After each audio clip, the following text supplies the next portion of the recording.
It was there as the survey team had indicated, draped onto the rocky floor of the canyon like the decaying corpse of a massive sea creature. My lamp shone on the ribs of the craft, and I could almost swear that the material appeared as bone, although my training would not allow me to believe that it could be anything other than some sort of unnatural metal, pitted and corroded. The front was a twisted ruin, and the yawning entrance into the belly of the craft beckoned my colleagues.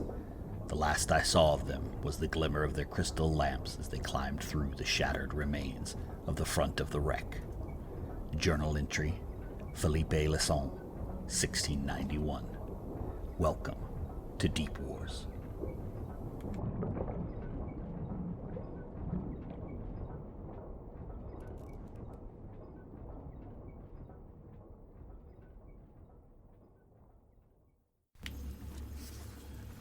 September 14th, 1690. The quest begins. Preparations for the expedition were excruciatingly slow for a year, as different factions within a number of kingdoms squabbled amongst themselves for the rights to any artifacts and treasures that would be recovered. All of these political machinations were restricted from the public, which was more consumed with avoiding the numerous plagues that seemed to perpetually afflict the cities. It was only when a convoy of ships carrying gold from the New World failed to return to port, and a subsequent fleet discovered the wreckage and remains of the crewmen, was there a quickening of the pace. It was rumored that the remains were found strewn about the fortress, a structure thought to be easily strong enough to withstand attack by the natives and their crude stone weapons. A few large lizard-like creatures were mentioned in reports, and I immediately knew that the accursed draconid creatures had finally taken the next step in their migration. I believed that some foolish commander had attempted to abscond with eggs from the nests of those deadly creatures, but had not realized how quickly the eggs would hatch, and the size and speed of the hatchlings. All my attempts at confirming my suspicions were rebuked by the impudent lords, and I was threatened with arrest for broaching the subject a second time. Had but a few of these creatures escaped into the humid jungles of the surfaced world, they would quickly grow and learn to conquer their surroundings, something we had discovered firsthand in our encounters with them in the Underlands. While the leadership denied the significance of the loss of the ships and gold, within a few weeks we had been fully funded and outfitted. Ours was a team of fortune seekers, a motley group of pirates, soldiers, and adventurers, all led by the few who had survived the first expedition. Into the darkness. The return trip was uneventful until our ancient submersible dove into the gloom to find the entrance to the underground sea. Wormwood narrowly avoided wrecking the craft on a massive wall of ice and finally found the entrance as our air supply was reaching a distressingly low level.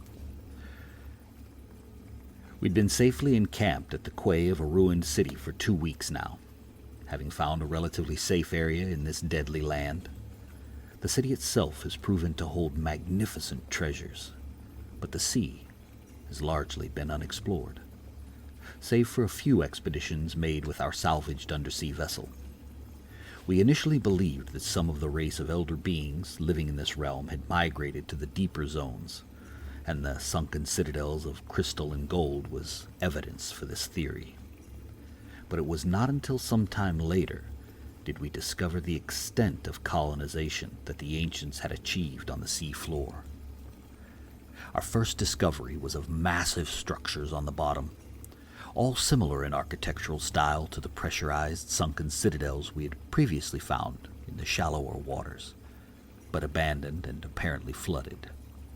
Other sites we found in very shallow water near inlets and bays. These were more akin to the monolithic temples and pyramids we had found on shore, but must have been covered over by rising sea levels in ages past.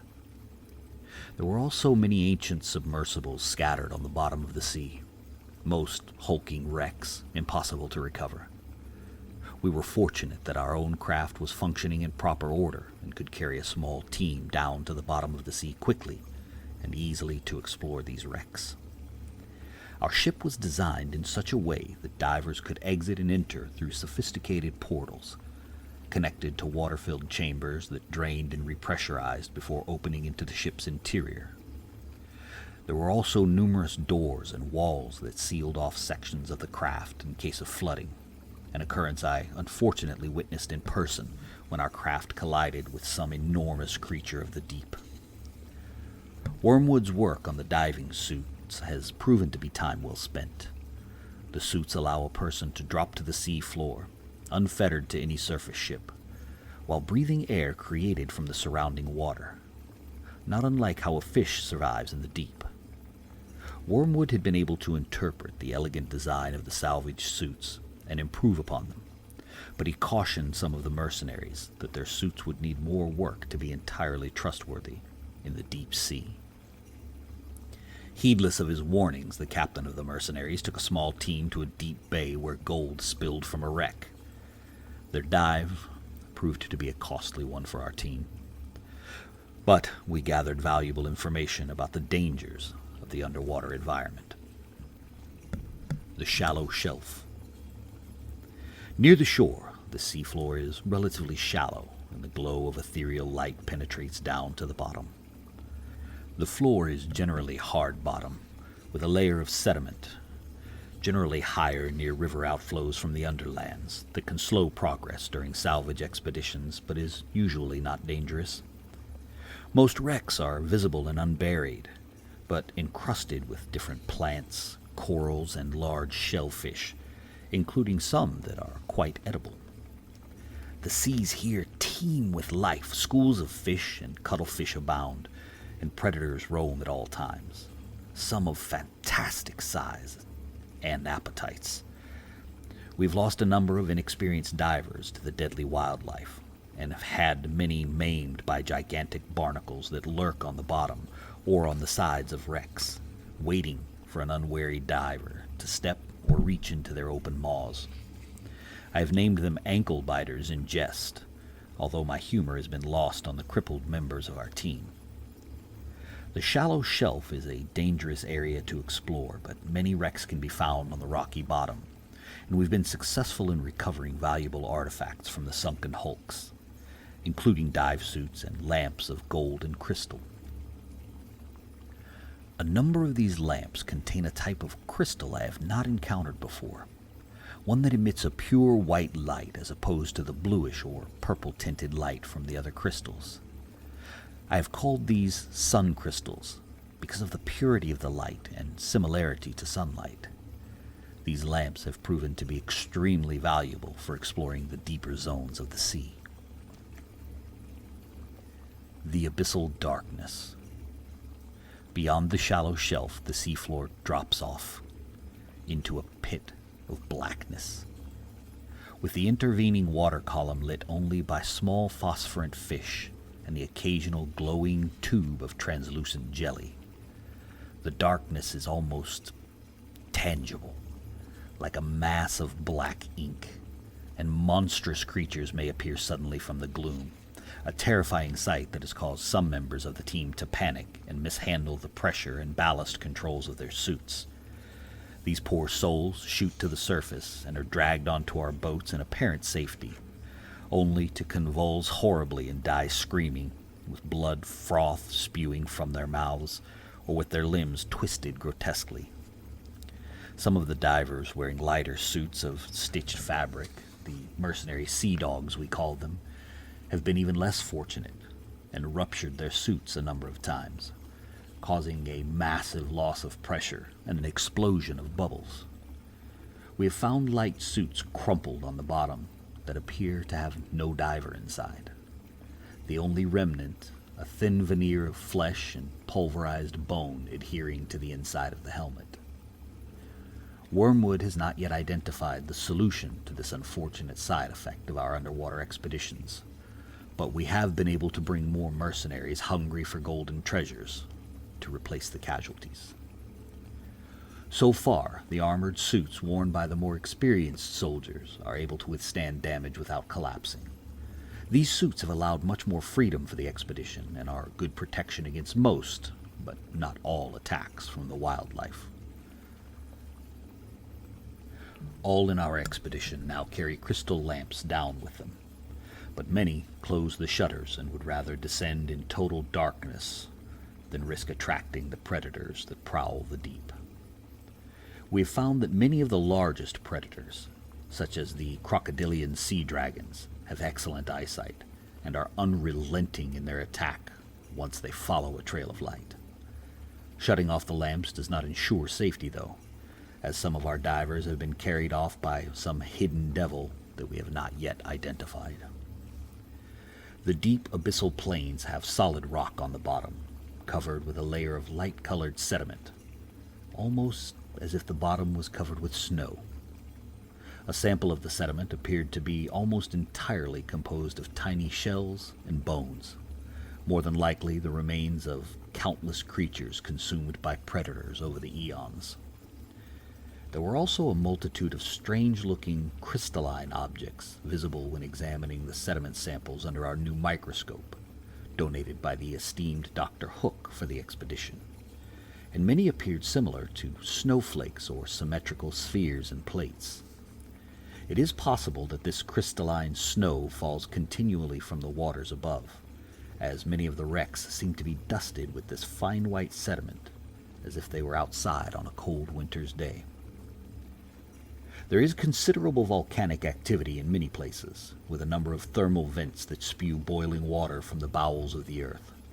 Some resemble infernal chimneys, shooting up gouts of black water with the appearance of dense smoke.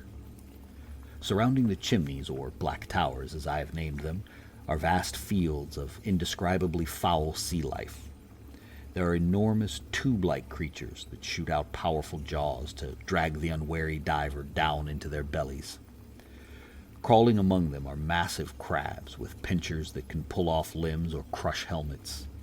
Swarms of smaller vermin, like marine versions of the land insects that roll into balls for defense, obscure one's view and can eat into the soft joints of our dive suits. These areas, while deadly to those that linger within for more than a few moments, are also abundant in precious metals such as gold, silver, copper, and platinum. Those that brave the toxic, acidic water around the black towers may well recover a veritable hoard of wealth, as well as many glowing crystals which appear to be some accreted form of argonite, illuminating the bottom like blue torches. These crystals channel the ethereal energy fields of this underground realm more powerfully than the crystals we recovered in the Underlands, and have been most useful in powering our dive suits and other ancient artifacts. It is this treasure that is more valuable than gold or platinum. Exploring the sea floor. When finally landing on the bottom of either the shallow shelf or deep sea, explorers must carefully manage their ballast and pressure control, lest they float upwards and become separated from the team, lost in the emptiness above. This has been a cruel lesson to some of our new recruits. However, those that survive the first dive seem to learn quickly, and there have been fewer accidents during the most recent expedition. The dive suits are truly amazing devices, with their own internal air supply, temperature control, and power to help move quickly and efficiently. The ballast system pumps air into chambers throughout the suit and allows one to control the descent and ascent through the water column with ease. Wormwood recently discovered an artifact that may be some sort of rapid propulsion system held by the suit that could provide additional maneuverability. Experienced wearers of the dive suits have discovered that they can utilize the ballast control along with the propulsion system of multiple belt-driven fans to cruise for long distances, right over the sea floor. Energy for the suit is produced by a power plant on the back, containing glowing ether crystals that use their magnetic properties to turn gears and pull levers. The energy from these crystals is drained at a rapid rate, and there is a constant need to recover more crystals to continue our expeditions.